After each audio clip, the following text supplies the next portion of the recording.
Hi, folks. This is Abel James, and thanks so much for joining us on Fat Burning Man, where we talk about real food and real results. I have a very special episode for you here today. We're here with my buddy, the one and only Shaun T, the creator of Insanity, Cize, and host of ABC's My Diet is Better Than Yours.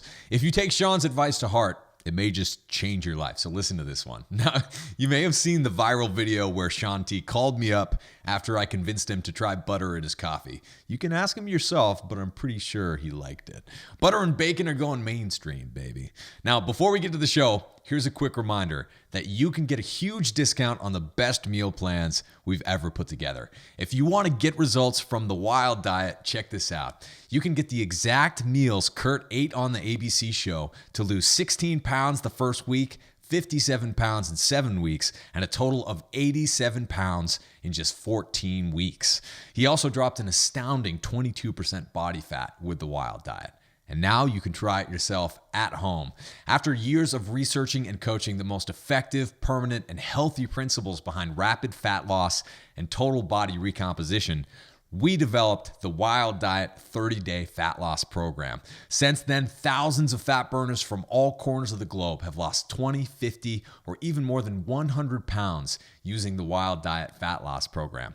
In the program, you'll get the most effective method of meal and nutrient timing to best stimulate fat loss and muscle recovery, the exact recipes you need so you can enjoy chicken parmesan, chocolate pudding, and even cheesecake while dropping fat, the facts about how much protein you really need, 30 days of fat-burning Wild Diet meal plans to get you rapid results, and tons more. And if you grab it today, you'll even get a listener discount. All you have to do is type in from any device, fatburningman.com/30 days. That's the number 30, DAYS. Once again, that's fatburningman.com/the number 30, DAYS. fatburningman.com/30 days.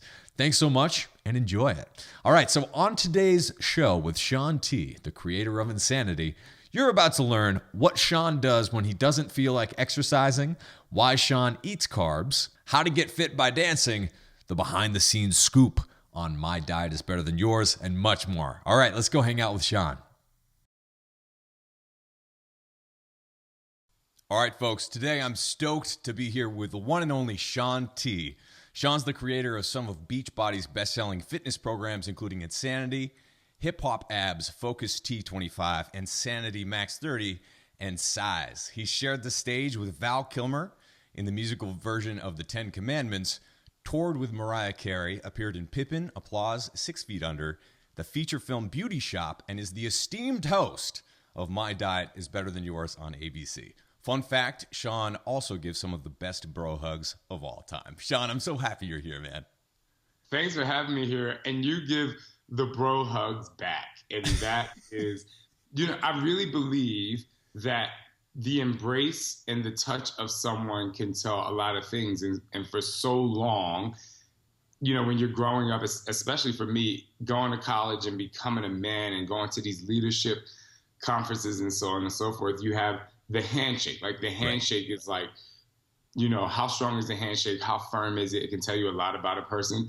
But I live off emotions. Mm-hmm. And so for me, the reason why I do what I do is because of people's emotions. Like people want to get healthy, you want to eat better. All of this stems from an emotional response that you're going to get from achieving something. So when I hug somebody, it's synonymous with the handshake. I'm like, I have to let you know that where my energy is, because I want to feel open to you and what you have to offer me in this life. And not all the time it works. Some people are like, why are you hugging me so closely? But, you responded in a way of like, you were like, oh, because for me, if I hug someone and they pat me on the back, mm-hmm. I'm like, it's like look tapping at that. Out, right? Right. They're tapping out. I look at it as a sometimes uncomfortability, like I don't know you or you're getting in my space, and it's fine if they do that. However, when I hug someone, I slowly bring my arms off of their body so they know like I want to prolong this embrace so I can really know who you are. So that's why I give the best bro hugs and you give them back. I love it. Thanks, man. Well, I learned from from my mom. She always does the heart-to-heart hugs. You have to hold it for at least 6 seconds. You grab right on there. The bear hug, there's something about that. It's just the real thing. And that's what I want people to know about you, because I think you resonate with so many people, and obviously you've had great success with what you do because you are so open. You meet so many people who, you know, they reach a certain level in their career, and all of a sudden they're kind of like shut off from the world, but you totally commit. You help motivate people. And I just want to say that, you know, being on the show, My Diet is Better Than Yours, with you has been so much fun. And one of my favorite parts of it is your facial expressions. Like when I'm watching it at home, seeing all the shenanigans on TV, you're freaking hilarious. Well, you know, it's very interesting about the show is, so most people who know me, I mean, and even for myself, most of the time when I see myself, I am motivating you. I am like into the camera and I'm like, you can do this. And so I was in, you know, in our show, we have to bring people into this space of like real life. Yeah. So I'm not talking directly to them, but trying to get across the message, the same message, while not looking at the camera, I must say was a challenge for me. And then the flip side of that is what people don't understand is when we do TV things, at least the host, I have an IFB in my ear. And there's a bunch of chatter going on in the back. And then I'm trying to listen to what you guys are saying, what the contestants are saying. And sometimes they're like, don't respond to that. So when I have to filter my mouth, the only thing I have is my face to react.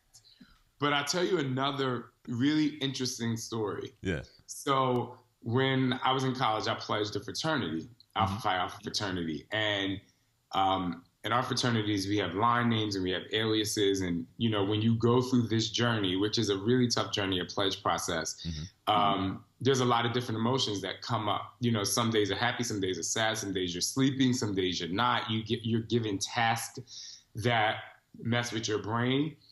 And so one of the things that they called me was the man of many faces, because you kind of have to stand in a line and you have to be extremely stoic.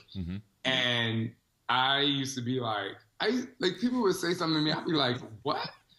Because in the beginning of this process, I was like, I don't know who you think I am. Like, I'm not, like, don't talk to me like that. Yeah. And so because I couldn't talk back, the only thing I had was my facial expressions.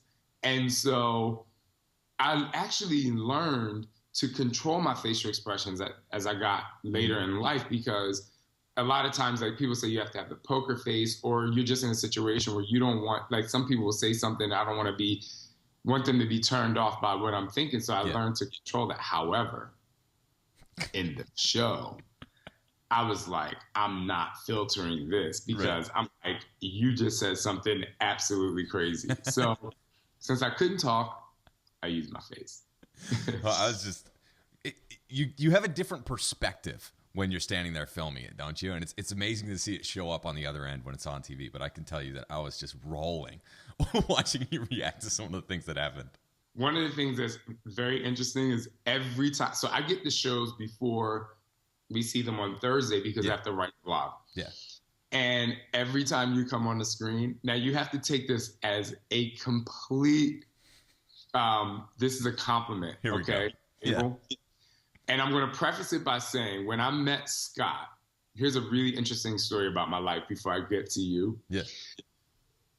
My entire life has been based on premonitions, and like every 7 years, something happening that is profound in my life. Yeah. So when I was a kid, I knew as a kid that I was a gay man. I was like, I knew. I mean, I didn't know as far as like, it wasn't about the like sexual thing. It was just more about what I was attracted to, and what I'm just like, I'm completely into the feeling of me. You know, I connect to my feelings and my emotion. Now, don't worry. Tell Allison not to worry. I'm not about to tell you how hot you are. I'm just getting to my point. So I don't know if anyone remembers the cartoon, The Tick. Yeah. Do you remember The Tick? Yeah, yeah. So if you don't know it and you're listening and watching me and Abel right now, you have to Google The Tick. Old school. And I had the biggest crush on the cartoon, The Tick. This was like one of the craziest things you could ever imagine. You had a crush on a cartoon. I love it. A cartoon. Like, I was a kid. Sure. So it wasn't like a crush as far as like what we deem crushes to be now. It was just like, I'm really attracted to this thing in a way that I just love watching it tick. So when I met Scott, I was like, oh my God, like he looks just like the tick. He does. Like he's the human version of the tick. Whatever. So now back to you. So when I watch My Diet is Better Than Yours, when I see it, and I see, especially when you give Kurt a hug, or when you're in the midst of teaching him something and you smile, I look over at Scott, because most of the time he's watching it with me. I was like, oh my God, he's like a cartoon and he's so happy. And I just like... I have been called a cartoon before. So the thing is, I married a cartoon, so that's actually a compliment to you. I appreciate that. But your energy is just so wonderful and open. And I was just like, we need to make Abel into a cartoon. Like, it would be a very successful cartoon. Let's work on that. Shaun, I appreciate that, because it's something that you can probably relate to as a dancer, as a motivator, someone who's out there. Because one thing that I think a lot of people don't understand is that we have really bad days too. Like, there is bad stuff happening all around us. There are tons of excuses, but given all that, we still have to show up and we have to motivate. And I always want to be seen as positive, no matter what, and you choose to show up that way. And I think one of the cool things about what you do is, even though you have plenty of your own struggles, you're out there making sure that whoever is struggling with something, you're helping them and you're there for them, which helps you kind of just release yourself from your own struggles, doesn't it? Yeah, absolutely. I mean, I feel like you have to be connected to self in order to move ahead. Mm-hmm. And actually, it's interesting. My podcast that I'm doing this week is about change and being naked and comfortable with who you are, and knowing that these small steps, no matter how small, even if it's just thinking that you want to change, is actually successful. Yeah. But it's very tough. I mean, I want to kind of go back a little bit to what you said about us being like kind of in a limelight situation. Mm-hmm. It's like you kind of always have to be in this place of, you always have to be present.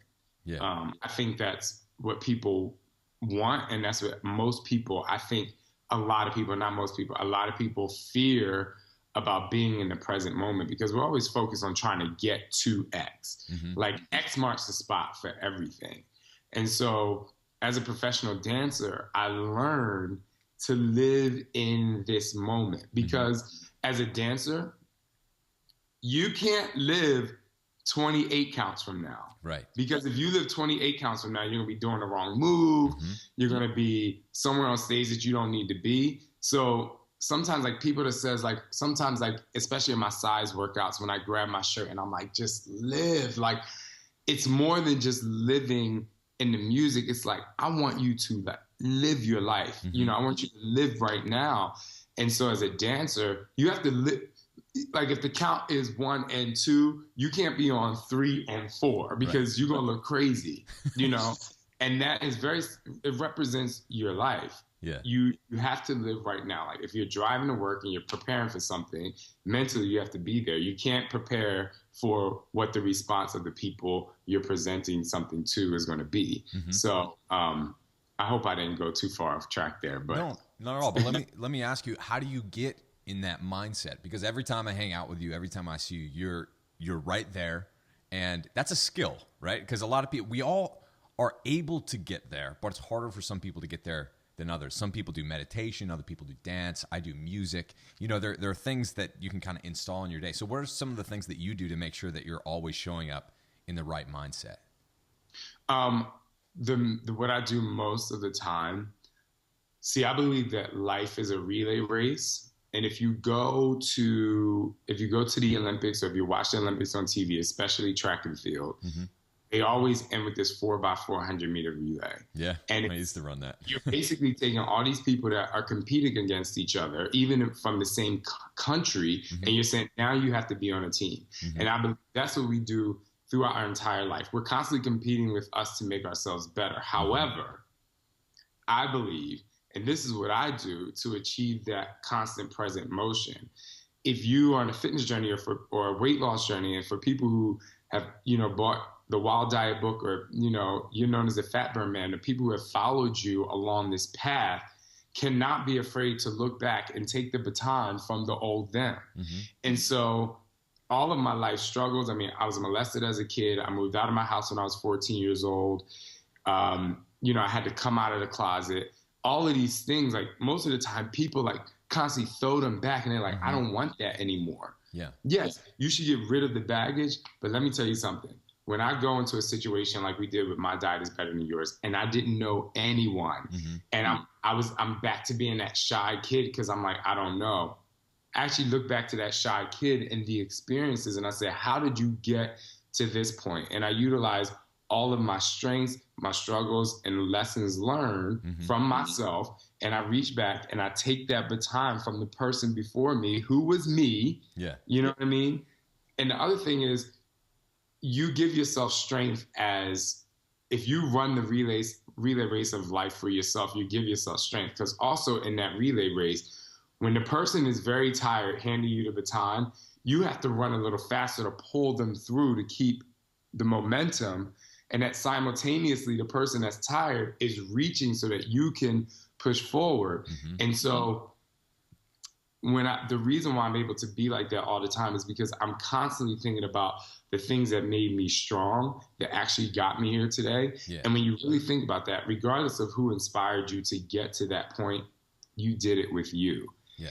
And that's the end game, is that because I did it with me, when I'm in that moment, I can be happy because I got here by being 100% authentic to who I am. Yeah.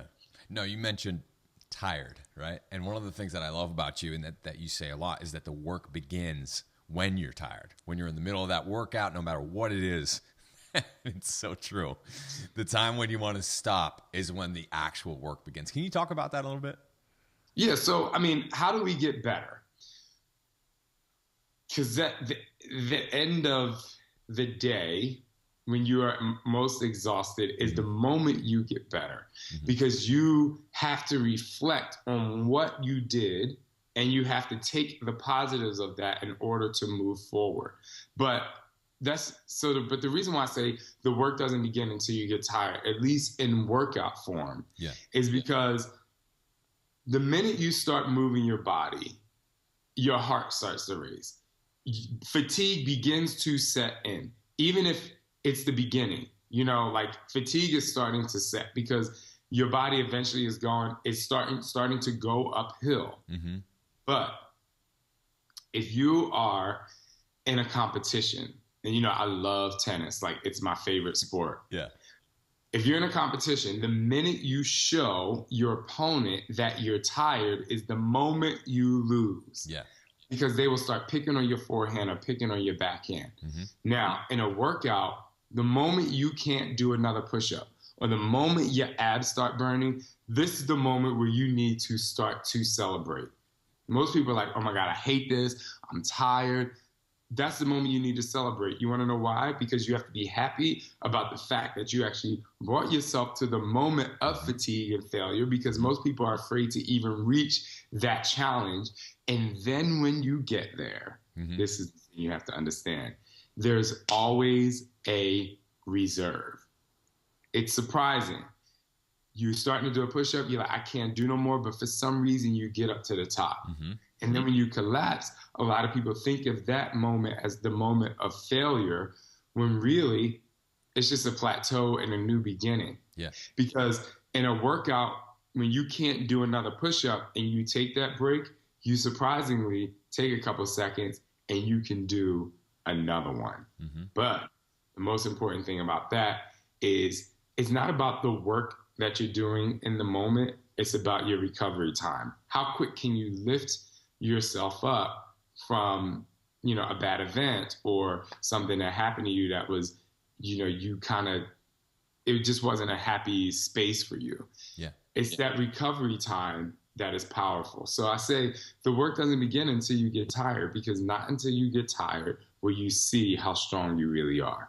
And, there's more and more science pointing to the fact that you don't have to go out there and exercise for hours and hours every single day. It's really the benefit that you get is when you challenge your fitness, You can upgrade your metabolism, give it a huge boost by basically getting to that point when you're gassed and then going a little bit more. So like one of the things that I love and hate to do is I'll do like Tabatas, right? I'll do very intense, and it could be sprints. It could be, one of my favorites is burpees. I did that this morning. So I'll do about 5 minutes of 20 seconds on, 10 seconds rest. And I'll repeat that. And then by the end, I just go until I can't go anymore. So the last set is just epic and terrible. And by the time you're done, it's incredible. And you know what? I really didn't want to do it this morning. But let me ask you, what do you do when Shaun T doesn't want to work out? Oh my gosh. I don't. But wait a minute. But let me explain that. So for me, the reason why I don't is because I work out all the time. So if my brain is like, I don't want to work out, boom. But there's another thing when I'm not feeling motivated to work out, because there's a difference. There is. Not wanting to work out, your body is probably trying to tell you something. But if it's a motivational thing, you kind of have to push yourself through. So what I do, I just pick something that I'm going to enjoy doing, because the majority of people, when they think of working out, they do think of like, I have to kill myself. So, I mean, I do my own workouts here. My gym is in this wall right behind me, in the room right behind me. But I play tennis. I dance. I'll go for a run. I'll, go for a hike if I want to, or I'll do my workouts, or I go to the gym and lift weights. Sometimes the motivation is not that you don't want to work out. You just don't want to do the workout that you are about to do. Yeah. And there's nothing wrong, even if you are a CrossFitter champion, to go out and go for a walk that day, or to stretch. You know what I'm saying? Yeah. So what I do is I always like to find something, and I tell people this in general: find something that you enjoy doing. If you enjoy throwing up after your workout, then do Insanity. If you want to like laugh and have a good time, do Cize or Hip Hop Abs. Yeah. But I actually love your point where you're like, I go hard for 10 minutes or however long you do it. Because I tell, like, especially for people who are starting on a weight loss journey, it's not about completing the full workout. It's about starting the workout. It's about, I met a guy at the airport one time. I was sitting, I was waiting for the plane, and I went to a restaurant, and we were sitting there eating. And, the guy he was a big guy, bigger than Kurt. Yeah. But most of the time, I don't judge people where they are, because I'm like, for all I know, this man could have already lost 5 pounds. But so I ordered my salad, and I'm ordering like my proteins, and I'm like eating well. And the man just looked at me and said, can you help me? I didn't know him. He didn't know I was Shaun T. He didn't know. He just said, can you help me? And it was like, oh my God. Like, even at this moment, I can I tear up a little bit, because I just I'm like, oh my goodness. But so I said to him, I said, here's your challenge. Tomorrow, do 1 minute of marching in place. The next day, do 1 minute of marching in place, and do 1 minute of modified jumping jacks. And I said, for 3 weeks, just add 1 minute a day of anything that you can do. And because I like to tell people, like, the X marks the spot, like that journey, while it's going to be great, but it's also like moving through quicksand to constantly look at that. But if you look at yesterday and you're like, I did a minute yesterday, and you focus on the small progressions forward, that's where I feel you can become really successful. All right. So Shaun, I was looking at some of the stuff that you recently wrote on Twitter, and I love this because you said, pet peeve alert. When someone comes up to me at a party and says, I can't believe you eat carbs. Really? How should I respond? So tell me about that, because obviously some people know who you are, other people don't, but everyone's asking you for advice. So right. What's with that? So I was at a party. I was at a Sweet 16. And when people see Shaun T coming over, most of the time, they're like hawking at what I eat. It's like I become completely abnormal and alien. But some guy literally walked up to me and was like, oh my God, you actually have carbs on your plate? And I literally did a 360. I was like, is he talking to me?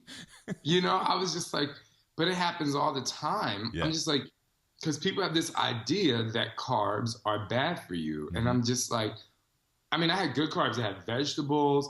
They had, they didn't have sweet potatoes, but they had sweet potato fries. So I was like, I'm taking the next best thing. I don't know if they were cooked in coconut oil or not. Yeah. But, you know, you kind of just have to like find the next best thing when you're at a party.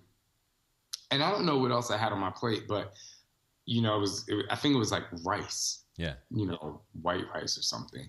Because I was just like, I mean, I was like, I need to find something. Yeah. But I was just like, and my portion sizes were good. So even if it's not the best food, I need to eat. So I'm going to find the right portion sizes for the carbs so that I can feel good. Yeah. But it is a pet peeve of mine because I'm just like, people, you have this idea that eating carbs are bad for you. And that, to me, is the number one problem with people. One of the number one problems. Yeah. One of the number one problems. There are lots of number one problems. In their weight gain journey. Yeah. Weight gain journey. I say not weight loss journey. I say weight gain journey. Yeah. Because they try to eliminate all of these things. So they wake up in the morning, I'm not going to have a carb. I'm just going to have egg whites. Okay. Lunchtime comes around. My coworkers are there. So I'm going to have a salad. I'm going to have a Cobb salad and I'm whatever. I'm not going to find a side of like good carb, you know, something that's go. Then, you know, midday snack comes. You know, I'm going to be good. I'm in front of my coworkers. So by the end of the day, they have like deprived themselves of all the foods that they should eat. Or even if, in my opinion, if it's not the best food, to find something that's going to give them a little bit of energy. Yeah. They starve themselves throughout the day. And then nighttime comes and then pizza sounds just amazing. Or, you know, mashed potatoes and gravy sounds incredible. And unfortunately, that's kind of the mentality that I'm going to use we as a community in life, in the world, we have. And that's why it's a huge pet peeve of mine, because I'm just like, people, don't starve yourself. Like, you have to eat. You have to move forward. You have to give your body some energy. So that it's a huge pet peeve. Yeah. And I can't tell you how many people do the same thing with me, especially when we eat out. And one of the cool things is that, you know, especially in our position, you get to eat out with a lot of other like fitness gurus and celebrities and stuff like that. And it's always surprising what shows up on their plate. But one thing that people don't realize is that everyone is just a person. Everyone's ordering from restaurants sometimes. It's not perfect, and you have to do the best that you can. And you're so right about, you know, some people hear that reducing carbs is beneficial. And I say that fairly often, because for the average American, what reducing carbs means is getting away from processed carbs and sugars. But when some people hear that and kind of take the incomplete advice, they're just like, oh, I shouldn't have any vegetables or tomatoes, or I should just focus on eating protein all the time or fat all the time. And that's what really gets people into such trouble, is that, like you said, you'll just have egg whites in the morning, and then you'll have like something random for lunch, and you're spending all of your day avoiding food instead of focusing on fueling your body with the right things. And sweet potato, rice, those are awesome carbs in meaningful quantities. You know what I mean? Because you can go crazy with any of this. But one of the coolest things about, you know, being with my wife Alice and traveling around the world is you see how so many people in different parts of the world eat. And it is fantastically different from the way that we eat here. But one of the biggest differences is that they're not ordering fried chicken by the bucket, and they're not having pizza at the end of the day, and they're not going out to fast food, and their portion sizes are small and reasonable, and they're eating fresh veggies. And it's like, man, there are some things that are just healthy that you have to understand if you want to take your health back into your own hands. So what are some things that you want to share with people who are listening that might surprise them? About food, or just about everything? Let's talk about food for a second. Oh, okay, great. So one of my biggest lessons when it comes to food was when I lived in Istanbul, Turkey. So I went to Istanbul to train an entire gym staff on how to become better group exercise instructors and how to become better personal trainers. And so every night we would go out to eat. Now this is in my 20s. So this was still at a time where fitness was really big. Yeah. And I could still eat whatever the heck I want. And I'm not going to show my abs on camera because, whatever. But, and I had good abs. So, really? So I literally went to, I would train these people, and then they would just say, hey, would you like to go out to dinner? So I would go to dinner, and it was a mind-blowing, like, culture shock experience for me, because they did have a lot of bread. They did have all of these things, but the portion control that these people had, and the speed at which they ate was unbelievable. Food and eating was an event that you took your time doing, and you took your time ordering the food, and like making sure that everyone could enjoy different parts of the food and they didn't overeat. And for me, I'm from the family where it was like, if you put it on your plate, you have to eat it all. There was no such thing as portion control. And so this is the first when I started to travel the world, and I was like, wow, like it was my first, believe it or not, it was my first big aha moment. And portion control and food should be always a celebrated moment. And they had tons of proteins. I mean, the food was really good, but even like when they brought the bread to the table, people weren't being like scavengers and like down the bread. It was like one piece of bread with, they eat hummus, and they have like different kind of Mediterranean foods, and it was tons of vegetables. And that was my big aha moment when it comes to portion control. And I think that for me played a really big factor in to just moving forward when it comes to nutrition is you have to celebrate food. That's one of the reasons why I loved doing My Diet is Better Than Yours. And I loved you, and especially Dawn, the Superfood Swap Diet.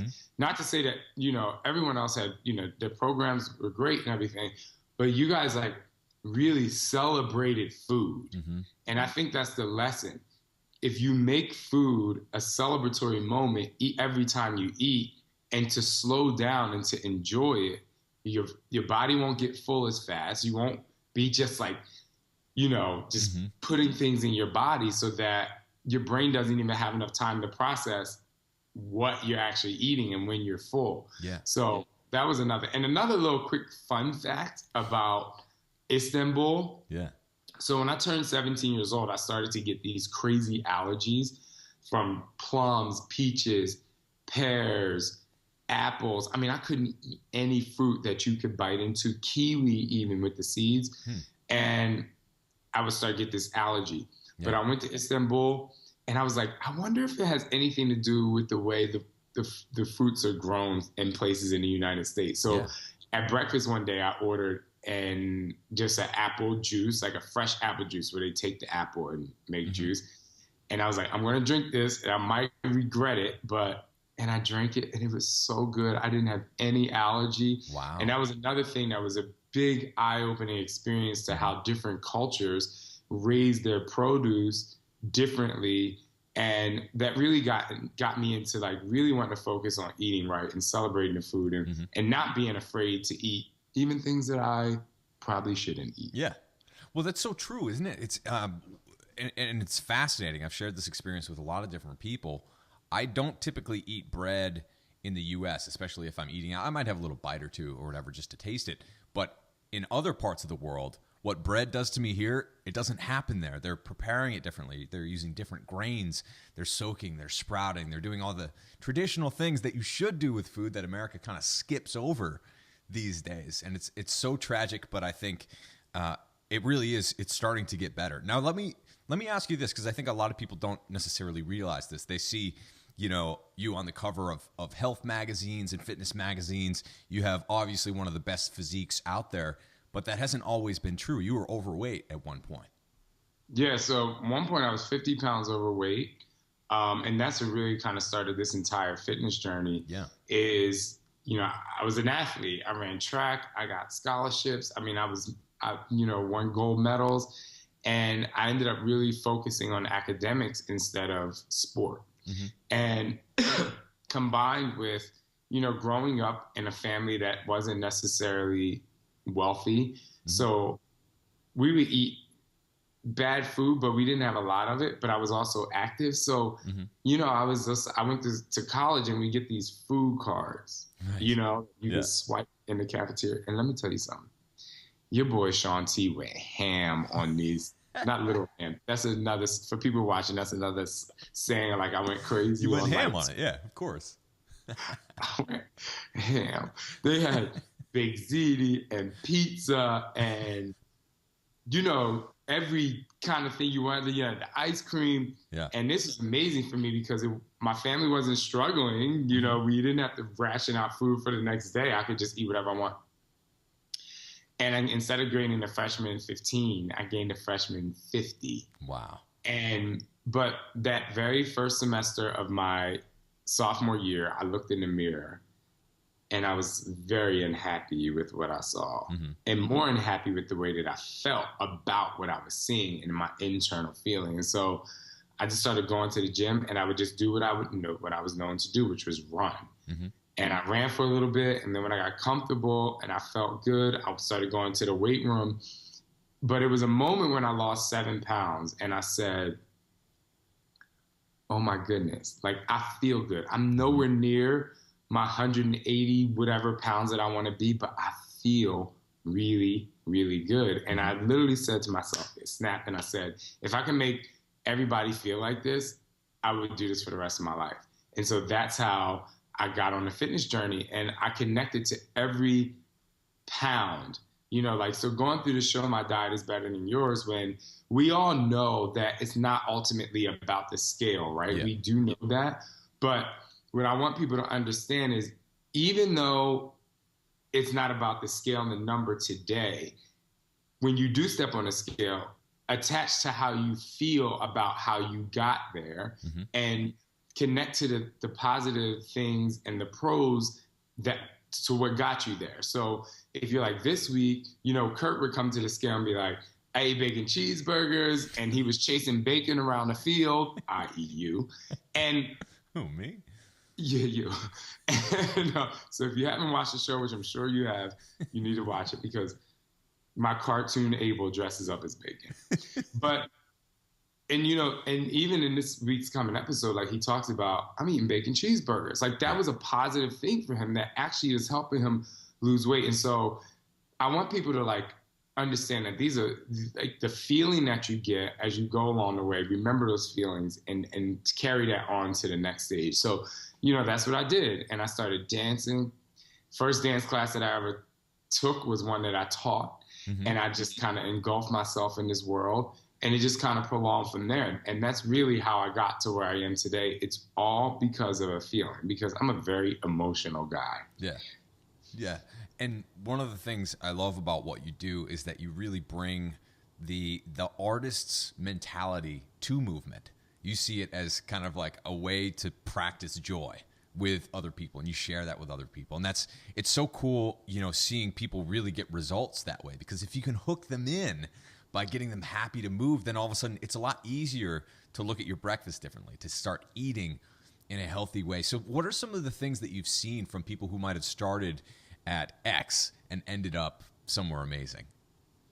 So the biggest things that I've seen was, so for me, everyone's philosophy is different, but if I have someone that started over 300 pounds, especially in that 350 range, I don't immediately take everything out of their diet.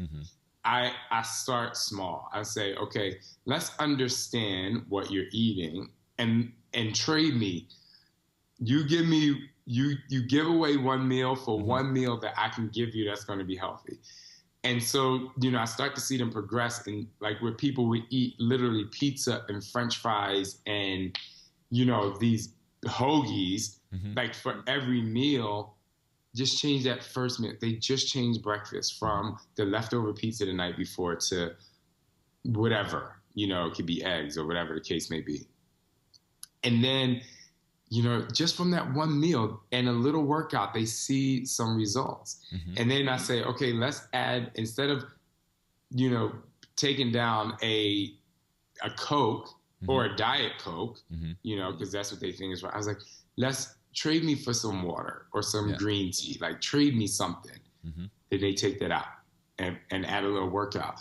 And this is like the best thing for me, to see someone not be super deprived out of the gate, but just to kind of slowly wean themselves off of things that they thought were giving them results, and it's not. And so that's some of the best. I mean, to me, that's the best things. It happens with food, and it happens internally with their body. People couldn't do a push-up. They can't hold a plank. They can't jump. They say their knees hurt. And then to see them get stronger and fight through the pain that's only really there because of their weight, and to lose 30 pounds, like, oh my God, my knees don't hurt anymore because you're stronger, you're strengthening your muscles.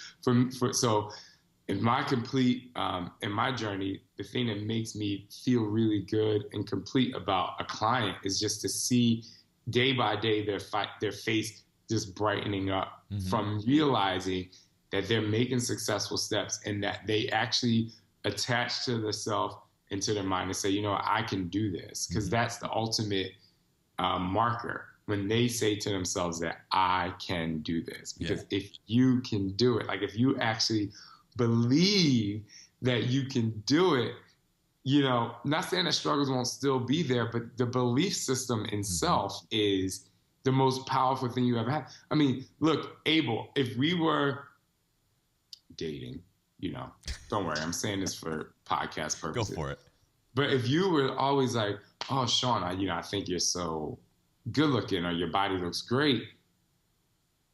If I don't believe it, it means nothing. Yeah. But if I actually believe it in myself, you know, we go out on a great date that night because I actually believe it. You know what I'm saying? So I tell people, like, you have to believe it. And we as trainers and motivators and authors, I mean, we can give you all the information. We can come into your house and actually put you through the exercises, but is it going to be sustainable? And the only reason it's going to be sustainable and long-term is if you actually believe that you can do it and that you are powerful. And you know, my podcast is Trust and Believe, because I just believe in humans. And I believe that you can always, if you're feeling bad, it's a thin line between feeling bad and feeling good. They say it's a thin line between love and hate. And that thin line is just the belief in yourself. And, you know, that's a whole nother podcast. And how do we get there? It is. And good thing that you have one. And it's great, by the way. But we are coming up on time. I have a couple more things that I want to ask you. I think a lot of people kind of throw it around. They're just like, Shaun T's in great shape. It's really easy for him to exercise. They kind of make an excuse where they're injured, they're hurt, or whatever. But you get hurt too. You get sick too. How do you make sure that you still stay in Shaun T shape when bad things happen? Great question. So right before I shot the Men's Health cover, like for me, this was one of the biggest achievements of, you know, magazine, because Men's Health is like worldwide, you know. So I was on this weight loss journey. I was like, not weight loss journey. I was just, you know, trying to lean my body to, you know, magazine ready. Because it's a difference. You know, I've still got that six pack all the time, but, you know, magazine cover ready is a whole different thing. Yeah. So I was playing tennis one day and I pulled my calf 3.5 weeks before I had to shoot. Oof. Now, if you know me, you know I love to jump up and down and I love to like kill myself. But that was a big barrier and hurdle. I was like, I love to dance. Like cardio is my everything. So I was just like, oh my goodness, like how am I going to do this? I have this huge event coming up to do a photo shoot for the biggest, you know, fitness magazine. And I just had to improvise. So everything happened on one leg. I got out my weights. I did Tabata with weights. I did my push-ups. I did chair dips. I did pull-ups. I did everything. I just had to become creative in my space, because with a pulled calf muscle, there's not much you can do, but there is much you can do. Yeah. So if you're out there and, you know, you get sick or you get a cold, now that's something where you have to assess your body and say, okay, I need to take a rest, because rest is just as important as the work, you know, so we have to understand that. But if you have a knee issue, there's always a way. But here's a really amazing story for me that kind of just recirculated itself. So when I come out with Hip Hop Abs and it got really successful in the States, I had to go to Canada to do like their home shopping network, which is kind of like their QVC kind of thing. And so when you go on these shows, you talk to people who call in and they, who have the program. And one woman was like, Shaun T, oh my gosh, I'm so excited. I lost 35 pounds with your programs or with Hip Hop Abs. And, I'm so excited. And I was like, so what's your favorite thing? Tell the people who are listening, like, what did you love doing? What did you love about the program? And she was like, well, I'm in a wheelchair. So when you pump to the right, I just rolled to the left and I kept my arms moving. And I was like, no way. Oh my goodness. Like we had this, I didn't expect that. And then that's not that same story, but it just kind of recirculated itself. I had someone send me an email, says, Shaun T, I love teaching Cize. It's so fun. My class loves it. And I'm the only instructor where I live that teaches in a wheelchair. Wow.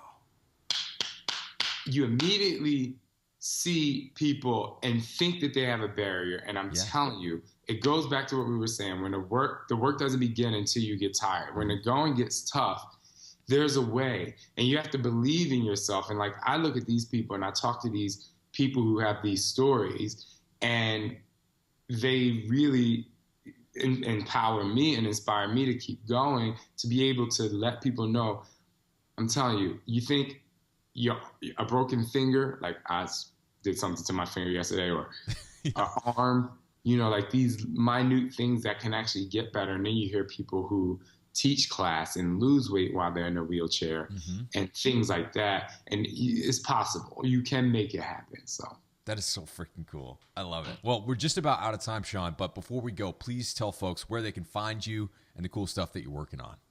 Oh, thanks. So you can find me at Shaun T Fitness everywhere. So Facebook is SHAUNTfitness.com.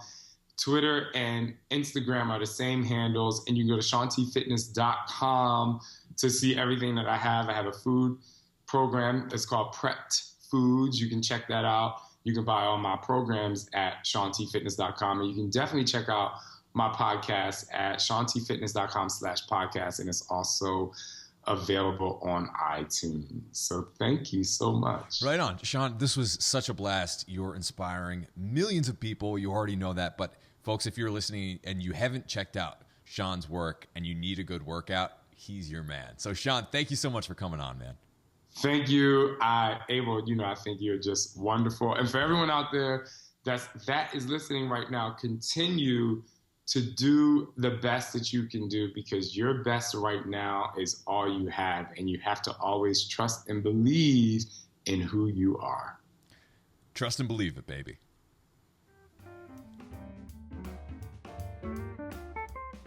Before you go, don't forget to grab your listener discount on our 30-day fat loss plan. In this plan, we share 30 days of mouth-watering wild diet meal plans that are designed to help you drop fat with real food. The meal plans are paleo-friendly, easy to make, and literally the meals that my wife Allison and I eat just about every day and night to stay lean, fit, and happy. In the program, you'll get the most effective method of meal and nutrient timing to best stimulate fat loss and muscle recovery, the truth about how much protein you really need for your body type, 30 days of specific healthy, fat-burning meal plans as a done-for-you nutrition strategy, and tons more. If you check it out today, you'll even get a listener discount. All you have to do is type in fatburningman.com/30 days. That's the number 30, DAYS. Once again, that's fatburningman.com/30 days. I'll see you there. Thank you so much for joining us on this episode of Fat Burning Man. If you liked it, don't forget to hit the subscribe button on iTunes, Stitcher, YouTube, the podcast app, or wherever else you might be listening to or watching this show. Got a second? Please leave me a quick review on iTunes. I always love hearing from you, and if you think someone else might like and benefit from this free show, please take a second to share it with a friend or with a family member. You can get in touch with me on Twitter at FatBurnMan, and Facebook by typing in Abel James or Fat Burning Man. Drop me a line anytime. Did you know that I've recorded over 150 episodes of Fat Burning Man, winning 4 awards in independent media and hitting #1 in more than 8 countries? And here's some more good news. You can download and listen to every single episode for free. All you have to do is type in fatburningman.com. I'll give you a second to type it in, fatburningman.com. And you'll get all the show notes in video and audio versions for all the past episodes of Fat Burning Man. Better yet, enter your best email at fatburningman.com, sign up for my newsletter, and I'll even send you a quick start guide to start burning fat right now and a few of our ridiculously tasty recipes as a special thanks for signing up. Once again, just go to fatburningman.com right now, enter your best email to get your free fat burning download straight to your inbox, and make sure that you never miss a show again. This is Abel James signing off. Thanks so much for listening, and have a great week. Around helping people nonstop is what I'm passionate about. So the why is powerful. You need a why that makes you cry, as we talked about, right? I dig it. Now, so how about the what? What are these people doing?